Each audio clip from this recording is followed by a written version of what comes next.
Hola, ¿cómo están? Bienvenidos a la Hora Liberal. Estamos nuevamente esta semana junto a Ignacio Briones y un invitado, amigo de la casa, abogado, experto en temas de seguridad, fue subsecretario de Interior, trabajó en el Ministerio de Defensa, magíster en Defensa y Seguridad, Juan Francisco No, Gali. no lo invitamos solamente porque sea un gran parrillero.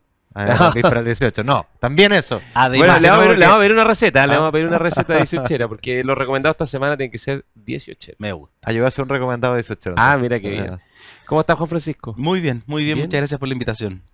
Oye, y algo estábamos conversando antes de estar al aire, y te quería plantear un tema porque, antes que todo, tú eres abogado, y la crisis actual del caso Audios, caso Hermosilla, es una crisis que está afectando fuertemente al mundo de los abogados, pero también a nuestras instituciones democráticas, y particularmente al Poder Judicial, ¿no? Entonces te quería pedir un poco tu mirada, porque yo conozco a Juan Francisco, bueno, tú también, lo conocemos hace mucho tiempo. Tú hoy día además estás en Pivotes, que es un centro, no es un centro de estudio propiamente tal, sino un centro como de incidencia, ¿no? De Sí. incidencia. Y preocupado por los temas públicos. Entonces, este es un tema que yo creo que hoy día hay que tratar de darle esa mirada, porque si no esta cuestión puede evolucionar muy mal, ¿no? El impacto que está teniendo, sobre todo, no solo a nivel judicial, sino también a nivel institucional, puede generar una crisis mayor de nuestras instituciones y particularmente de una que probablemente es la más importante de todas, que es la administración de la justicia.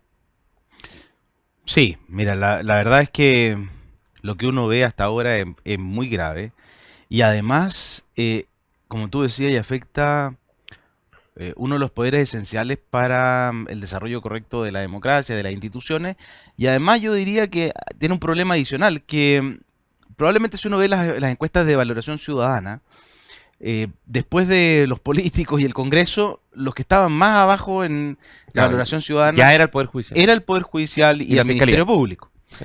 Pero si uno hubiera hecho un doble clic a esa valoración, probablemente la razón principal para que esa baja valoración ciudadana del Poder Judicial era la falta de oportunidad o eficacia en la respuesta de la justicia o la falta de acceso.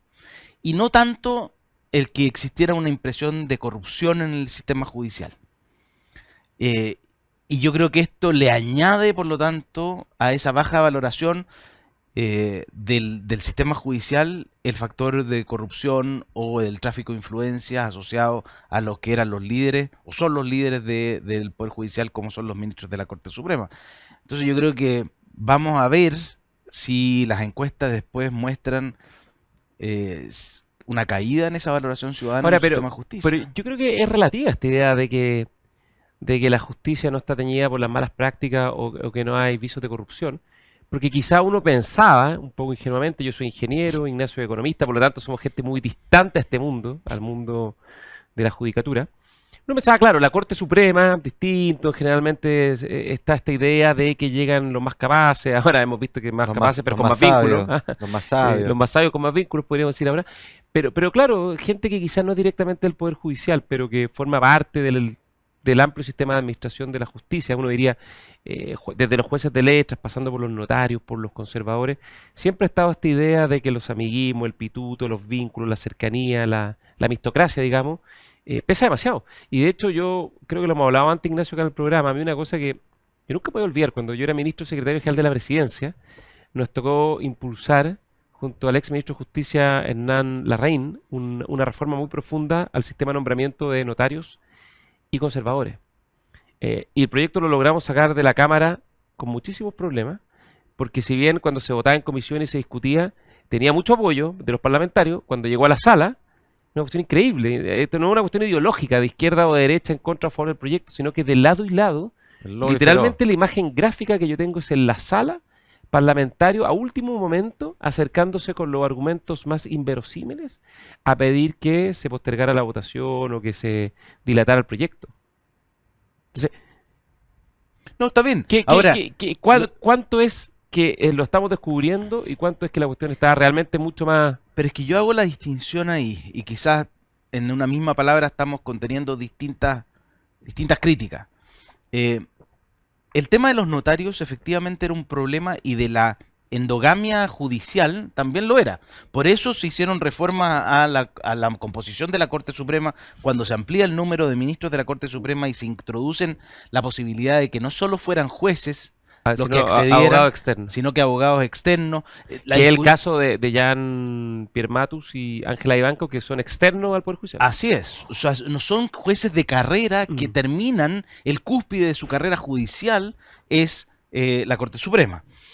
Pero lo que uno ve, o al menos lo que uno sentía en la práctica jurídica, especialmente aquellos que se dedican a lo judicial, era que las estrategias eran más bien de saber cuál era la composición de tu sala para saber más o menos cómo venían las votaciones, pero jamás de que existiera tráfico de influencia relacionado con la representación de intereses a través de jueces.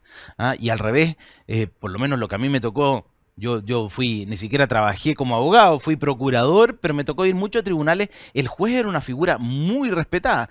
Tanto es así que una de las críticas que se hacía es que muchas veces los abogados no conocían a los jueces porque se relacionaban eminentemente con los funcionarios judiciales, pero nunca llegaban con los actuarios, como le llamaban. Exactamente, nunca llegaban al juez porque el juez era una figura lejana, pero justamente por esa lejanía era una figura que resolvía los asuntos con total imparcialidad respecto de las partes. La polémica de hoy pone en cuestión eso. Sí, pues o sea, tú das en el clavo, porque en el fondo o sea, un tema tiene que ver con los nombramientos y siempre ha habido cabildeo y Exacto. uno puede criticar aquello. El tema de los notarios que han bloqueado una reforma en 3 gobiernos, si no me equivoco. Más, yo te diría que partimos con Lago. Claro, impresentable. Pero acá se agrega una lista que es nueva, que es que la presunción de imparcialidad que uno tiene respecto a la justicia, y particularmente de la Corte Suprema, que es la última instancia, ¿no es cierto? Exacto. Antes hay instancias de apelación, digamos. Esta es el que dirime finalmente el último ratio. Cuando esa presunción de imparcialidad se pone en jaque, bueno, el edificio se desmorona, y por eso que es tan fundamental esto, porque sin justicia imparcial se te cae un pilar fundamental de la democracia liberal, donde todos somos iguales ante la ley, no solo en el papel, no solo en lo formal, sino que en lo sustantivo. Alguien tiene que hacer cumplir esa igualdad y la Así es. imparcialidad la viola. Y segundo, tiene también un daño importante a nivel económico, porque todos los contratos se sustentan en que si tenemos una diferencia, esta diferencia van a ser falladas por un tercero imparcial, la justicia, ¿no? Entonces cuando la presunción de imparcialidad se pone en jaque, todo se te desarma. Y es por eso que es valioso, creo yo, que la Corte Suprema haya puesto esta causal de remoción, este libro de remoción O sea, de la jueza Ivanco. Fue una respuesta ágil, eso yo creo que es Rápida. valioso. Porque la otra tentación, y yo creo que ese es un peligro, te lo quiero preguntar, Juan Francisco, ¿cómo lo ves tú, además en tu experiencia política? Yo creo que el otro peligro que es más viejo que el hilo negro, ¿no es cierto? En todas estas crisis es importante conectarse con la coyuntura, pero también es tanto más importante tomar cierta distancia, porque las emociones nos embargan y vemos a todos como si fueran del mismo saco, son todos culpables, y cuando uno entra en ese loop, la verdad es que no queda nada parado ni nadie vivo, y ahí sí que se te cae el edificio. Entonces, ¿cómo tener esa prudencia para al mismo tiempo exigir celeridad, sanciones efectivas, sin comprometer a todos en todo? A ver, yo creo que en esto aprovechar la instancia, en primer lugar, para la propia Corte. Creo que la Corte, está bien, es un primer paso, el abrir el cuaderno de remoción, pero tiene que dar pasos sustantivos en avanzar, en garantizar esa imparcialidad y asegurársela al público. O sea, hoy día está en cuestión. Sí, Y dato, está, dato. exactamente. Y por lo tanto está en manos del mismo Poder Judicial también reaccionar, por ejemplo, porque si pensamos en la reforma notario y conservadores, lo que uno veía ahí, y cuando uno ve las relaciones familiares, ¿no es cierto?, de los miembros del Poder Judicial, No, los miembros del que Poder tienen Legislativo, dos parientes notarios. Una cosa exactamente, cuando increíble. uno ve que ahí hay un pago de favores. Y uno puede, desde una doble perspectiva... Eso se llama corrupción, digámoslo, derecho sin anestesia. Exactamente. Y hay una doble faz en esto. En primer lugar, ¿por qué tenemos un sistema registral que fabrica millonarios? Esa es la primera cuestión. Y en segundo lugar, además, como esta es una fábrica de millonarios, aquellos que están a cargo de designar a los millonarios tienen mucho poder. Y por eso no quieren soltar ese poder. Yo atacaría ambas causas. Es decir, hoy día con la tecnología que existe, yo me acuerdo a principios de los 2000 se desarrolló todo un sistema a través del Servicio de Impuestos Internos que tenía mucha información respecto de los bienes raíces, Total, po. que tú eras capaz de garantizar hoy día con blockchain, por ejemplo. Tú podrías hacer un registro de bienes, que es lo que hace el conservador, o una garantía de firma frente a un tercero imparcial, que es lo que hace en el 90% de los casos el notario, con mecanismos distintos a que sea una persona designada de por vía a través de una asignación en que participa el Poder Ejecutivo y el Poder Judicial. Ahora que ellos han sido reticentes a poder avanzar en esa materia como jueces porque efectivamente era un espacio de poder, sí. Pero te quería preguntar, conectándolo con lo que recién te comentó Ignacio, para entender bien. Hoy día hay muchos espacios de tu respuesta, yo interpreto, para poder cambiar algunas cuestiones del mundo de la administración de la justicia, el amplio mundo de la administración de la justicia, que va desde los notarios conservadores hasta los jueces de la Corte. Entonces, a mí una cosa que me sorprendió, que yo no sabía, que la conocí cuando me tocó ser ministro, es que, por ejemplo, el ministro de Justicia nombra una cantidad de jueces infinita. No los jueces de la Corte Suprema, naturalmente, que ahí participan los tres poderes del Estado, sino que los jueces, no sé, juez de letras, por decirlo de alguna manera, los jueces de primera instancia. Entonces, solo para que la gente que nos escucha, que nos ve, entienda, ¿cómo se nombran los jueces en Chile hoy día? Desde el nivel más bajo, yendo a la Corte de Apelaciones y yendo hasta la Suprema. Hay una carrera judicial. Esa ¿Ya? carrera judicial se inicia a través de la academia judicial. Que tú postulas y tienes que pasar unas Tú pruebas. postulas como abogado, cualquier abogado puede postular a la academia judicial, es selectiva, es Ya, decir, no- no no- todos los que No postulan. es una prueba online. No, es selectiva, ¿Ya? es muy exigente y aquellas personas que ingresan parten por jueces, por juzgados que son juzgados de letra, menores. De más abajo, de lo de más más local a abajo más y lo más empiezan grande. a ¿Y parten ascender. como jueces o parten como ayudantes del juez? Bueno, no, generalmente, claro, son cargos de secretario o de jueces. Ya. Y de ahí Y- tú eres juez de, no tengo idea, de un juez de un juzgado familia, de un juzgado de trabajo, Laboral, de cobranza, de garantía, de garantía, de lo que exactamente. sea. Ya. Y en cualquier lugar de Chile, por lo demás. Y tú vas concursando esos cargos. Exactamente. Esos Y- cargos se ¿Y concursan quién asigna esos cargos? el Ministerio de Justicia. Son concursos por mérito, en teoría. Así es, por concurso por mérito y, Y, y el ministro recibe terna. y se llenan los cargos. Y una vez que hay selección también para cargos, por ejemplo, los juzgados tienen más competencia en los juzgados que son de cabeza de capital de provincia o de región, y luego las cortes de apelaciones que están en cada una de las Ya, regiones. y tú llegas a ser juez. Y una vez que llegas a ser juez, ¿el siguiente salto es la Corte de Apelaciones? Generalmente llegas a ser juez una localidad distinta de una capital de región, por ejemplo. Luego eres juez de capital de región. Luego, o puedes ser relator de una corte, que es el grado equivalente a un juez. ¿Ya? O puedes ser juez de... Y eso siempre lo va nombrando el Ministerio de Justicia. Sí, Ya, y a la Corte de Apelaciones. con ternas que son propuestas por las respectivas cortes. Ya, ¿y cómo pasa a la Corte de Apelaciones? Se presentan de nuevo un concurso un expediente de un concurso. Una postulación. Exactamente, y se hace una terna y esa terna pasa de nuevo al Ministerio de Justicia y se llega a ser ministro de Corte. Ya, o sea, el Ministro de Justicia Tiene un poder ahí. tiene un poder gigantesco. Yo estaba dándole una vuelta, una idea media freak. No sé qué opináis tú, Juan Francisco. Porque el proceso, digamos, con filtro de mérito, fundamental, ¿no es cierto? Uno quiere que en cada Así una de las es. capas tenga los mejores jueces disponibles, con competencia, prueba, etcétera. Y por eso es que tú llegas a un grupo acotado que es la terna o la quina, y pareciera ser que el problema que tenemos es que sobre esa terna o esa quina hay alguien que tiene la palabra final, y por lo tanto se concentra toda la decisión en una persona. El ministro Pero de eso Justicia. siempre es así. Pero entonces ahí va mi pregunta. Después, claro, hay ratificación por el Senado, en el caso de los Supremos. Pero ¿qué tal si uno pensara en un esquema del tipo, tú tienes la terna, por lo tanto ya tienes el filtro de mérito, pero para evitar el riesgo del besamano, la persona de esa terna se elige aleatoriamente, por sorteo. Chao. O sea, no le das al ministro de Justicia la potestad de tener que elegir a una persona a otra Es persona que deo. es impresionante el poder del Ministro de Justicia. Sí, ahora, acuérdense que esto es como de pesos y contrapesos también, porque parte de la crítica que se le hacía antes al Poder Judicial era esta endogamia. Sí. Y la legalidad no se hace cargo de eso. Porque finalmente, si los jueces seleccionan a 3, digamos, personas que son parte del Poder Judicial y que son de preferencia de esa Corte de Apelaciones, siempre entonces uno al menos elige 3. Claro, pero Y de esos 3, efectivamente, es la suerte la que define cuál de esos 3 termina ocupando el cargo. eso. En cambio, en el otro caso, es un poder distinto del Poder Judicial, el que determina cuál de los 3 ocupa el cargo. Ya, pero eso en el caso de la Suprema. De los... De apelaciones también, porque Sí. el ministro, un poder distinto. Claro, el poder ejecutivo. Ah, define. por supuesto, por supuesto. Entonces siempre, aquí hay siempre hay Un trade-off. ventaja, exactamente, un trade-off entre peso y contrapeso entre distintos poderes Claro, del Estado. pero vámonos un poco a la... Ya, nos vamos a tener que ir a una pausa.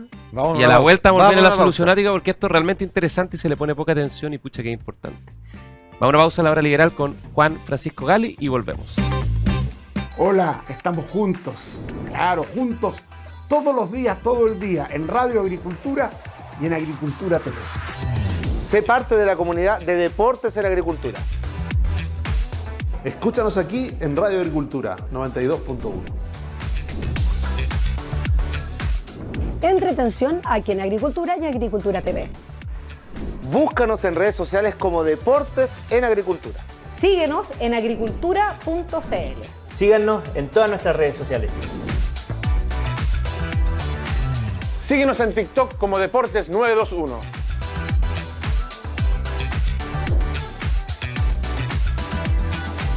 Aquí estamos conectados con Agricultura, más de 21 años liderando la audiencia gracias a su sintonía. Conectados con Agricultura. Sigue la programación de Deportes en Agricultura a las 7 de la mañana y a las 14 horas. Somos Agricultura. Somos Agricultura.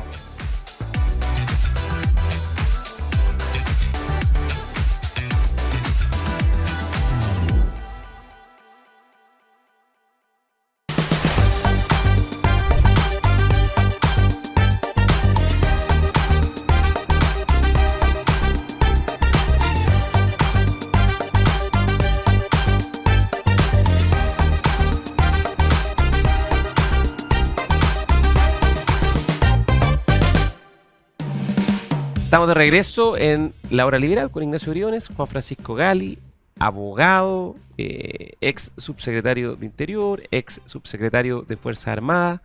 Tú trabajaste mucho tiempo en el Ministerio de Interior. En Justicia nunca tuviste una pasada por No, Justicia, ¿no? Porque Justicia trabajaste no. también en el Ministerio de Energía, en Hacienda. O sea, tú eres como la República. No. Oye, estamos hablando de este tema que nos tiene tan complicado y es tan importante a la vez que el tema de los nombramientos en el sistema judicial.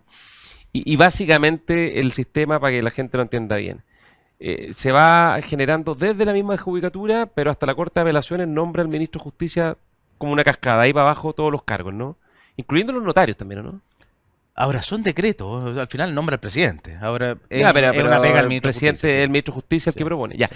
Y la Suprema es un sistema donde participan los 3 poderes, ¿no? La Corte Suprema propone una quina, el presidente elige un Nomina nombre de uno, esa quina, claro. lo propone al Senado, el Senado generalmente aprueba, en el último tiempo ha rechazado también bastante, hasta que por 2/3 se produce un acuerdo en el Senado. Entonces, la pregunta es la siguiente.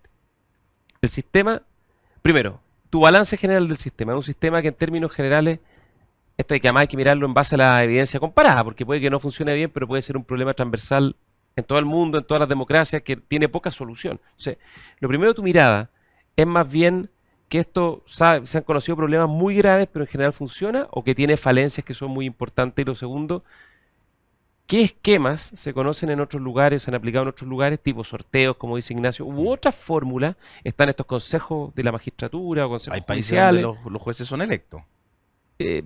Muy pocos casos. Sí. De jueces locales, no jueces de Eso es lo que corte. está poniendo la reforma que está haciendo el presidente de México, puede ser elegido popularmente, pero que eso es el principio del fin. O sea, No, solo, mira, Pero, déjame. pero tu balance, Sí, yo ¿y te qué, diría. qué se puede hacer? Yo diría esto, si uno mira hacia atrás, en general, uno pensaba que la crítica que se le hacía al Poder Judicial respecto de su endogamia y su autogobierno era más bien, tenía dos caras, ¿no es cierto? Uno, el reclamo desde los jueces de que su autonomía constitucional no era tal porque no tenían autonomía financiera. Y era un típico debate. Y la respuesta era siempre que tenían autonomía, pero que tenían que tener algún mecanismo de accountability distinto de la acusación constitucional, que era una situación de crisis.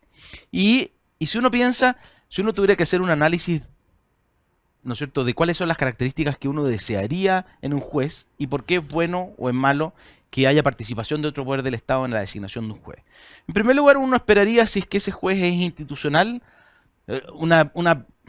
voy a hacer a la gringa, ¿no es cierto? Si es que ese juez es más bien basado en la ley, positivista, y por lo tanto estricto cumplimiento y interpretación literal de la ley, o es un juez que es más activista. Claro, más activista, más de interpretación de la ley, de cuál es el espíritu de la ley y de un fallo que más bien falla en justicia y no apegado al texto de la ley, que pueden haber de los dos. En segundo lugar, un criterio que yo creo que es muy razonable, que es de probidad. Un juez que es probo y un juez que no es probo. Es que un juez que no es probo no debería estar en el Poder Judicial. No, está bien, pero es que pueden haber jueces que Nadie puede dar lo que no tiene. pueden haber sido sancionados por distintos tipos de conducta, y no te digo que hayan sido coimeados, ¿no es cierto?, para resolver una causa, pero hay un juez que ha sido sancionado disciplinariamente durante su carrera, hay un juez que, por ejemplo, ha incurrido en algún tipo de falta, ha sido detenido conduciendo en estado de ebriedad o detenido conduciendo sin sus papeles. Bueno, es un juez que obviamente no debería ser igualmente Claro, uno considerado. esperaría que un juez fuera intachable en su conducta. Exactamente, por eso Si va a jugar y conducta. un tercer criterio, que yo no sería inocente en esto, es un juez que en su fallo refleje también una posición respecto de su visión del país y del mundo. Ahora, Por lo tanto, ¿quién si es más juzga eso? esa es la pregunta. Entonces, cuando La otra hay vez, una- perdón, la otra escuché a alguien que proponía lo siguiente: dentro de los criterios de mérito de ascenso a las Cortes, es que sus fallos no sean revocados posteriormente por las instancias judiciales superiores. Un juez de primera instancia de la Corte de Apelación o la Suprema no le revoque los fallos. Si le revocan a tipo juez Urrutia que hay que Pero- estarlo controlando, pero bueno, fíjate- claramente hay un problema. Fíjate que, de nuevo, el sistema está diseñado de esa manera. O sea, al final, los jueces de primera instancia son generalmente jueces unipersonales. Y por lo tanto, tú solo te riges por el criterio de ese juez. Y las instancias de apelación generalmente son instancias colegiadas, justamente porque es más difícil tanto las faltas a la probidad como las diferencias de criterio jurídico, que un tribunal colegiado casualmente tenga toda la misma postura en Claro. las mismas cosas. Y así, la Corte de Apelaciones, las salas de la Corte de Apelaciones se componen por 3 miembros, las salas de la Corte Suprema Por se componen 5. por 5 miembros. Entonces, en teoría, el sistema está hecho de tal manera de evitar arbitrariedades en la resolución de las causas, porque un juez puede ser arbitrario. Claro, pero el cuerpo 3 colegiado jueces más- de la Corte de Apelaciones pueden llegar a ser, es bastante menos probable, arbitrario. Pero que 5 jueces de la Corte Suprema lleguen a ponerse de acuerdo para es más cometer una arbitrariedad, una ilegalidad, es muy poco probable. Entonces, por eso digo que Pero entonces, ¿cuáles serían los espacios de mejora si lo hubieran, no? Porque cuando en Chile tenemos estas crisis, es como que eso yo creo que es bueno, pero hay gente que lo critica, pero cada vez que se produce una crisis como esta, formamos una comisión, vemos dónde están los problemas, proponemos una reforma, vamos al Congreso, avanzamos a patas con la reforma y vamos con eso conteniendo las crisis. no, en primer lugar yo evaluaría esto del ingreso de los abogados externos a la Corte Suprema directo. ¿No te gusta? O sea, yo diría que al menos yo miraría si es que ha resultado bien o ha resultado mal.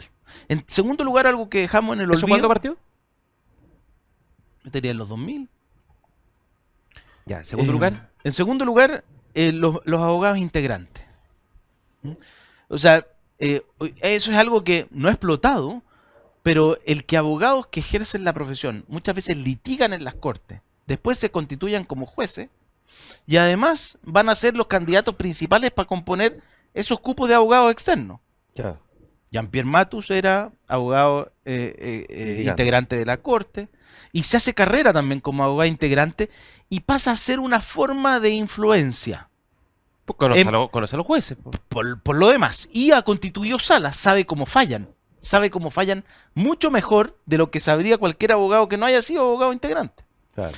Por lo tanto, yo creo que hay que mirar un poquito con mayor profundidad, porque lo que se quiere decir aquí es como si la falla del caso que estamos apreciando hoy día estuviera en la participación del Senado y únicamente en eso estuviera la falla por el lobby y los favores que deben esos ministros que son aprobados por los senadores. Cuando en realidad yo creo que ese ministro que debe favores no solo puede deber favores a políticos. Incluso si uno piensa y tiene una visión positiva de la política, al menos esos intereses políticos son intereses de razones públicas. Son intereses de políticas públicas en uno u otro sentido. Y están desparramados en varios actores, ¿no? Sí, Y no le debes a uno. No depende de uno. Si te nombra el ministro, presidente, Ahí En sí. cambio, la deuda es total. En cambio, lo que no queremos es que esos ministros deban favores a intereses particulares que pueden tocarles resolver en su juicio. Claro, que fue un poquito lo que está, o sea, no un poquito, es lo que está en cuestionamiento del actuar que habría tenido la jueza Vivanco, en el sentido de del caso de Codelco con esta empresa bielorrusa, por ejemplo. Y claro, entonces ahí es la devolución de favor, o sea, una cosa es el cabildeo para que tu nombre esté, Claro. pero una vez adentro, que tú devuelvas el favor intercediendo por terceros, ahí está la pérdida de imparcialidad. Claro, ahí en ese caso, curiosamente, no se conoce a quién se le debería el favor, versus el otro caso donde Hermosilla le dice a la jueza de Vivanco, oye, por favor, si puede integrar esta sala, porque Claro. se va a ver una causa que es la que llevaba él, básicamente. Claro, pero por eso yo hago la distinción. Yo sería más. Agregaría complejidad. Más fino. Exactamente, agregaría complejidad al análisis de la participación del Senado en la nominación de los jueces de Pero la tú Corte no lo Suprema. sacarías entonces. No, yo no, o sea, no me jugaría por sacar. Si es que la conclusión es que. Lo ese llamo a la cámara, ahí sí funciona. No, Oye, Ahí no, funciona. si ese cabildeo político implica una deuda que hace que el juez pierda tal nivel de imparcialidad que lo hace dañino para el sistema, yo creo que habría que sacarlo. Pero, insisto, los senadores, en teoría, son representantes del pueblo elegidos democráticamente.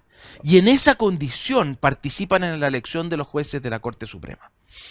Los intereses políticos son finalmente intereses públicos, en que podemos tener diferencias, pero son intereses públicos y bastante transparentes. Nadie tiene ninguna duda respecto del pensamiento y de la votación de un senador del Partido Socialista y de uno de Renovación Nacional de la UDI. Pero dos cosas a propósito de lo que tú dices del análisis más fino, digamos. Yo vuelvo sobre este punto que cuando pasan estas crisis, nuestra tentación, nuestra reacción natural es como todos tenemos una solución mágica, es La todo lo que solucionática, había hecho sí. esto antes y están todos metidos. Entonces uno se pasa de largo en el ámbito de lo que quiere arreglar y en las fórmulas que propone. Entonces, dentro de la fórmula habrá que recordar una que está hoy día en mucha polémica en México, que el presidente Manuel La López elección Obrador, popular de los la jueces. elección popular de los jueces, que suena como súper popular, pero yo los invito a pensar un segundo. Nosotros tenemos elección popular de representantes que son los que crean las leyes. Son los políticos que elegimos todo el tiempo. Y tienen todos sus legítimos intereses y sus miradas ideológicas. De eso se trata.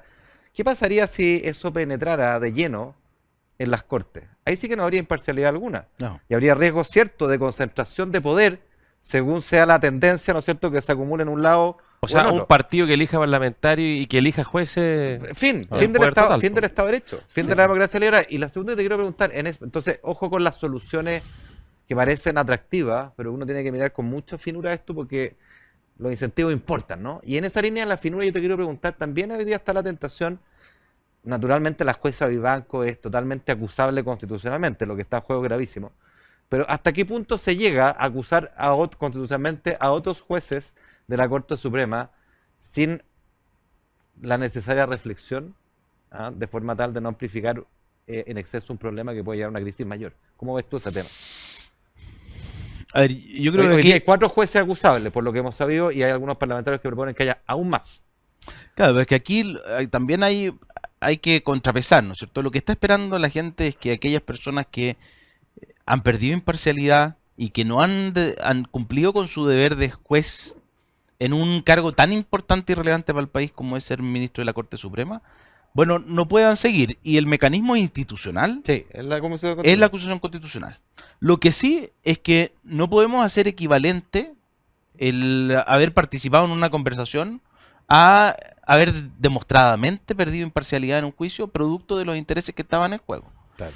Y cuando se masifica y por lo tanto se pone a todos en exactamente la misma condición, a todos los ministros se les pone la misma condición, bueno, no distinguimos entre aquellos que realmente han incumplido sus deberes a aquellos que participaron en algo así, pero como dijo alguna ministra de la Corte Suprema cuando se inició esta polémica, ninguno de ellos fue nombrado Por el Espíritu Santo. Y por lo tanto, si la sanción a los jueces es por haber hecho el cabildeo, haber conversado con senadores y haber respondido un mensaje telefónico a alguna autoridad política o algún senador o algún abogado, bueno, entonces quizás deberían desfilar los 25 por la Oye, acusación y No queda nadie en pie, digamos. un Exactamente. comentario para los dos, a ver, medio políticamente incorrecto en el Chile actual, ¿no?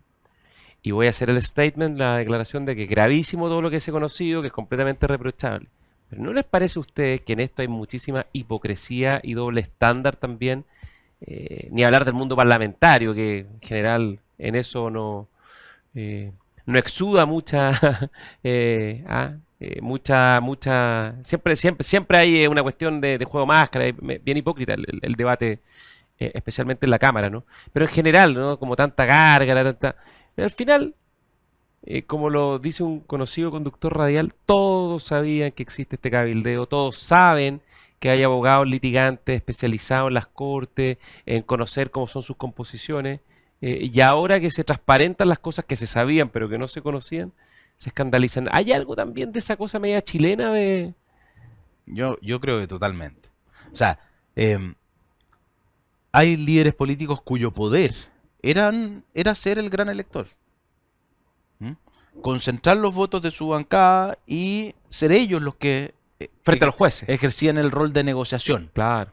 Y por lo tanto, y ese poder, no solo habían algunos que se lo transferían y lo designaban a él para hacer la negociación.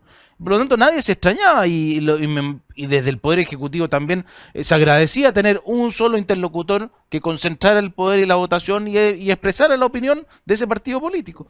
Entonces, es de una hipocresía total como que si la única conversación y conocimiento respecto a los candidatos a Y ser perdón, parte de y déjame agregarte algo. Si todo esto es muy grave, y hay hechos que son muy reprochables, que yo creo que son constitutivos de delito y tienen que ser investigados y sancionados, pero también es cierto que yo creo que es una miopía, un error político, que puede rebotar como un boomerang si cierto sector, en particular de la izquierda y del gobierno, el gobierno yo he visto más cautela, ¿no? Sí.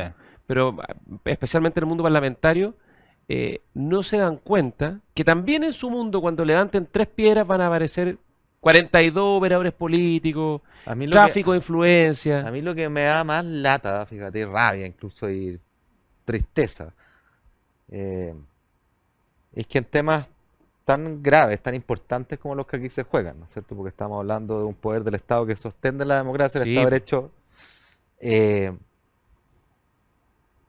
se busque siempre la tentación primera sea la ganancia política corta, Exactamente. siempre. Sí, Ese la es el pequeña punto. ventaja. ¿Se fija? Entonces uno ve con espanto, digamos, con vergüenza ajena, uno ve la diputada Orsini dando clases de moral, ¿no es cierto? Habrá que recordar que ella misma llamó directo a una generala para ayudar a su pareja. A su pololo, a su pinche. Entonces, yo creo que acá uno tiene que tener un poquito más de humildad, de pensar en Chile y de entender que cuando tú lo llevas por un lado, en primer lugar no sabes cuándo te rebota para el otro lado, porque estas cuestiones tienden a ser sistémicas. No es que el poder, o cuando hay un caso de corrupción, esté capturado para un lado. El caso Convenio les golpeó al actual gobierno, y les golpeó porque son gobiernos, pero todos sabemos que los operadores políticos están en todos los partidos Todos lados. políticos, o sea, lo sabemos. ¿para qué Además, ponernos a déjame... tercera? y no Entonces la respuesta en ese caso debería ser, bueno, ¿cómo hacemos para minimizar el rol de los operadores políticos, independiente del color que se trate? Y acá en el tema judicial, un poco lo que dice Juan Francisco, o sea, cómo sofisticar un poquito la mirada, entendiendo que acá hay un problema, que es un problema serio, que mina la confianza de la ciudadanía en un poder del Estado fundamental, y hacernos cargo de las reparaciones institucionales que minimicen ese problema. Nunca lo van a eliminar, cuando hay fresco, digamos, siempre se van a aprovechar, pero uno esperaría que las mayores autoridades haya cierta virtuosismo, Sí. No, cierta yo- ética. Tenemos que ir a una pausa, va a tener que ser el malo de la película. Está bien. Oye, pero solo antes de una pausa porque tengo el privilegio de poder hacerlo. No, que al final, una cosa antes de irnos al corte, que si uno lo piensa, además en este caso, Si hay algo que se ha visto es que las instituciones que están investigando o que están afectadas por esto están reaccionando, ¿no? La Corte Suprema yo creo que reaccionó bien, digamos, y abrió un cuerno de remoción contra la ministra Bianco. Y en el caso de la Fiscalía, las personas que se presume cometieron delito hoy día están en prisión preventiva, que es una cuestión muy gravosa porque es previo a ser condenado. Sí. Entonces, es cierto que ya Y los fiscales han actuado con extrema dureza, Sí. o sea, ejerciendo un rol de Ya. persecución. Vamos a una pausa y Vamos, volvemos. Hola, estamos juntos. Claro, juntos todos los días, todo el día, en Radio Agricultura y en Agricultura TV. Sé parte de la comunidad de Deportes en Agricultura. Escúchanos aquí en Radio Agricultura 92.1. Entretención aquí en Agricultura y Agricultura TV. Búscanos en redes sociales como Deportes en Agricultura. Síguenos en agricultura.cl. Síganos en todas nuestras redes sociales. Síguenos en TikTok como Deportes 921.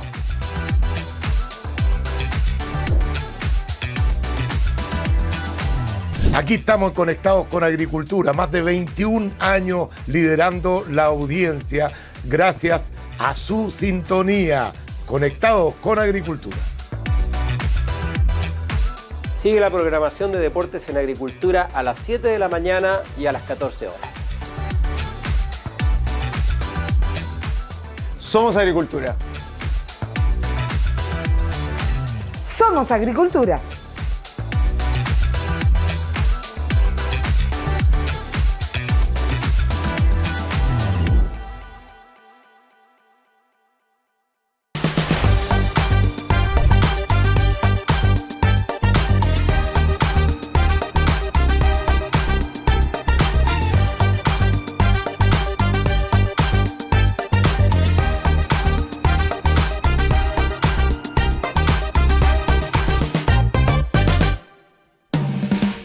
Estamos de regreso en la hora liberal, nos queda un poco con las ganas, ¿no? Está buena la conversación de todas las polémicas y escándalos de nuestras instituciones, en particular las que están afectando al Poder Judicial.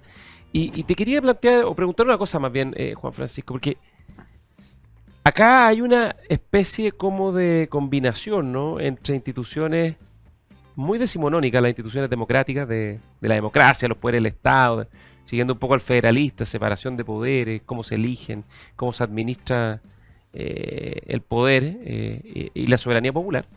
Y en general lo que uno ve es que las instituciones en Chile, pero también a nivel global, están enfrentando problemas, ¿no? Sí. Por algo se habla en el Economist de la democracia liberal o de la obsolescencia del sistema democrático.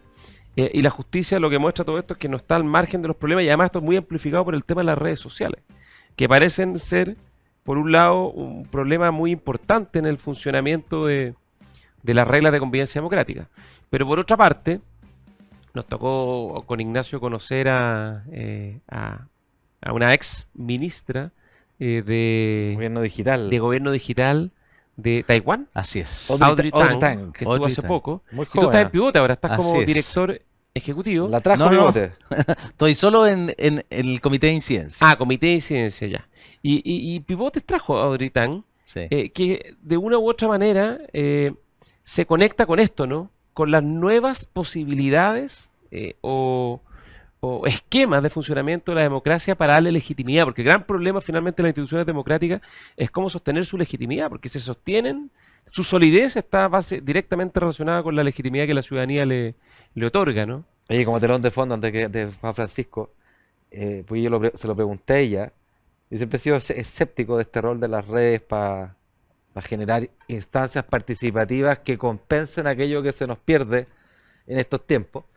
Pero ella me terminó convenciendo bastante en parte porque Taiwán venía de una crisis Eso. institucional tal cual como la que nosotros estamos viviendo. Quizás ellos la experimentaron años antes de lo que es la crisis de las democracias liberales, institucional, temas de corrupción, desconfianza. 2011, 2014 Mucha fue. desconfianza, claro. Y ahí cuéntanos, porque ella se puso a intervenir, digamos, en los sitios del gobierno. Pero, y démosle un participativamente. contexto más, que Taiwán es, desde el punto de vista histórico, para China, un objeto de deseo desde mucho tiempo, claro. desde, Claro que, que sí. desde que la revolución derrotó, digamos, a a Chiang Kai-shek y se fueron a recluir en Taiwán, y Taiwán fue, digamos, una dictadura más bien de orientación político-ideológico nacionalista más de derecha, ¿no? Versus China, este monstruo gigante, revolucionario. Oye, y súper polarizada la política. Uno tenía esta imagen de agarrándose a combos los parlamentarios. Digamos. Exactamente. Ese era el contexto Así en que es. ella interviene. Entonces, ahí No, cuéntanos. y geopolíticamente además que están sobre el mar de China, que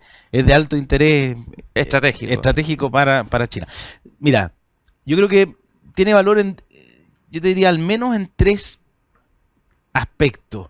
Lo primero es que hay un supuesto de la democracia que la fuente de la legitimidad de todas las autoridades electas es el voto.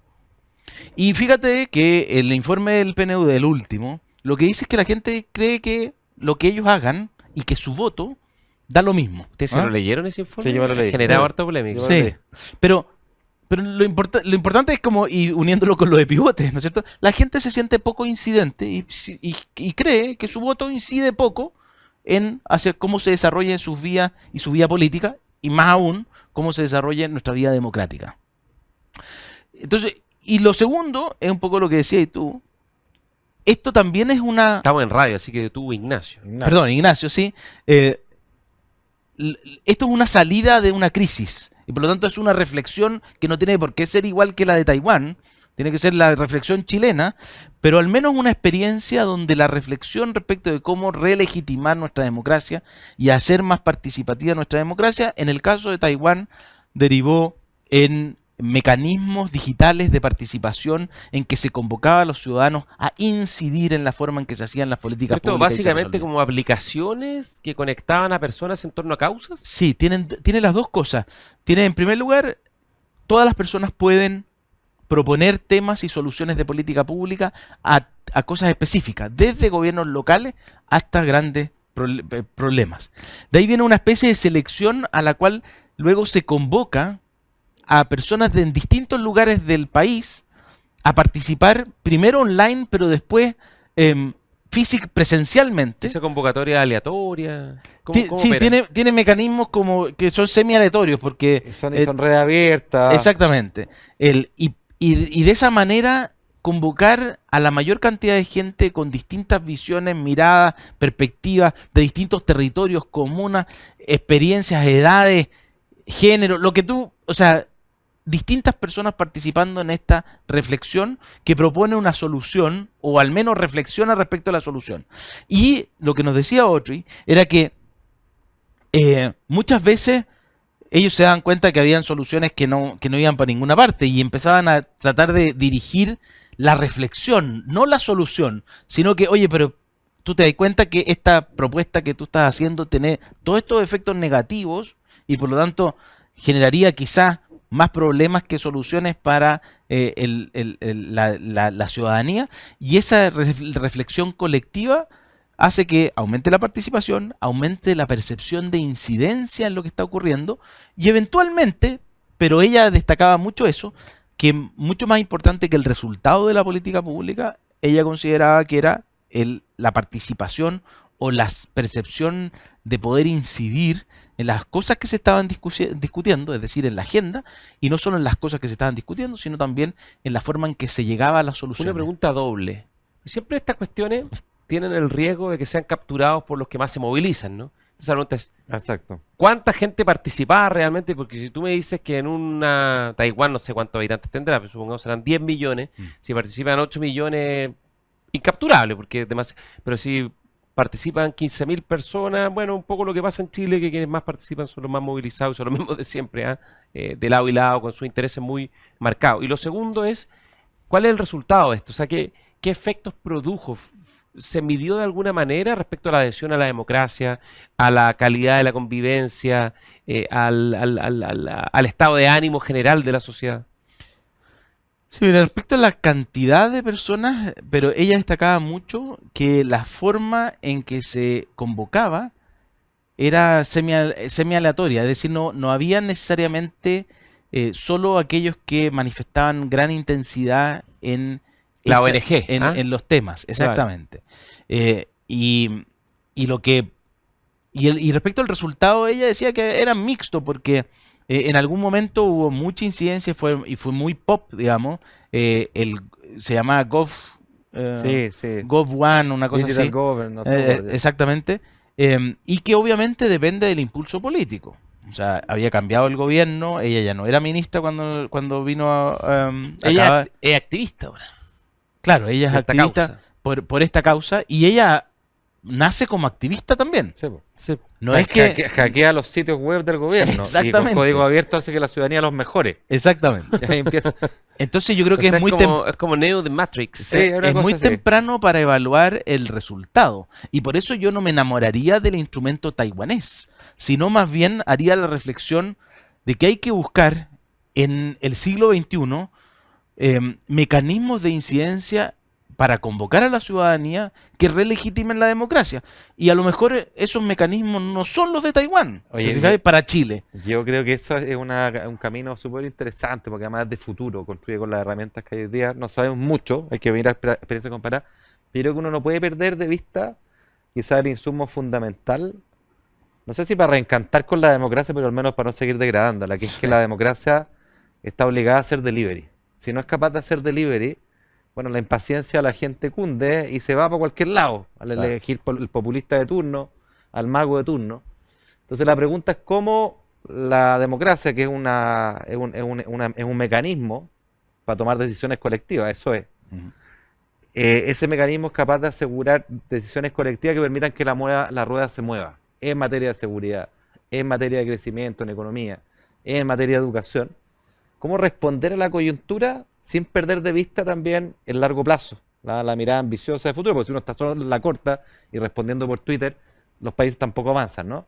Y me acordaba de esto porque estuve esta semana en un seminario, homenaje a los 15 años del fallecimiento de Edgardo Benninger, el gran estratega de la concertación, un hombre notable, extraordinario, y que tenía esta mirada de la coyuntura, el corto, pero siempre encadenada con el largo, con la visión país, el sueño de futuro, que quizás es la manera de encantar a la ciudadanía. Si tú la logras embarcar en un sueño que tenga épica, la puedes hacer un poquito más paciente, menos impaciente, sin con ello renunciar a generar delivery de corto plazo, naturalmente. Como por ahí hay algo, ¿no? Sí, y además algo que también es muy importante, que la polarización no nos lleve a despreciar los avances de nuestros adversarios, digamos. O sea, entre comillas, y te voy a poner dos ejemplos bien coyunturales.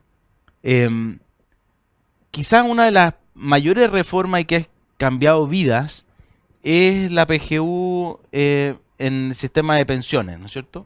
Y por lo tanto, algo que debió haber cambiado el debate de las pensiones porque debió haber comunicado a la ciudadanía, decirle, mire, ¿sabe qué?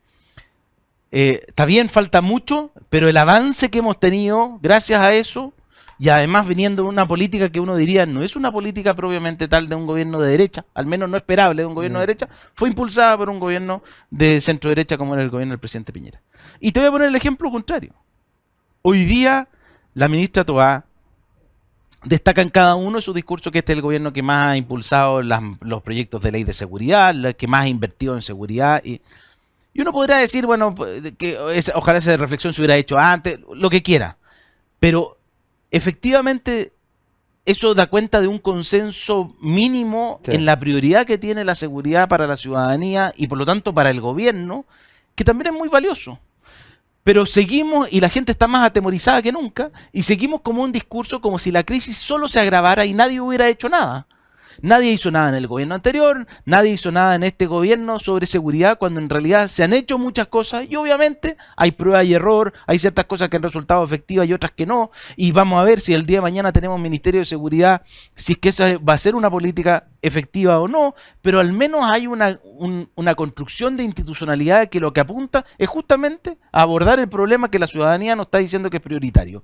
Entonces, también hay que ver cómo desde la política le decimos a los ciudadanos que hay esperanza, y hay esperanza basado en que hay ciertos mínimos acuerdos en los temas que a ellos más les interesan. Yo creo que la única forma de dar esperanza en ese sentido es que hay que confrontar a esos agoreros de las calamidades, ¿no? A quienes polarizan, a quienes se van a las trincheras.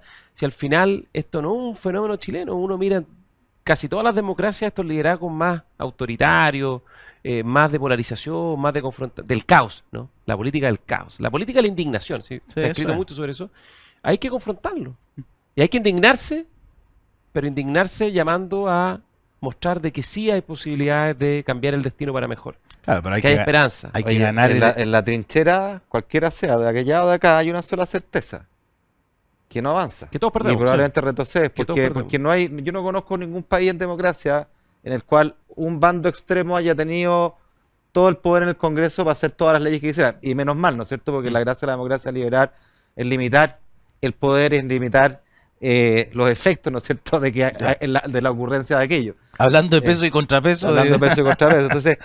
Entonces, claro, si uno quiere estar si uno quiere participar, y esa es la definición probablemente fundamental que uno debe hacer, ¿creo o no creo en la democracia liberal? Sí, creo en la democracia liberal, me gusta que haga delivery, y para que haga delivery, dos opciones, ¿no es cierto? Una, la trinchera no va a hacer nunca delivery, vamos a estar en el fango, no vamos a salir de ahí.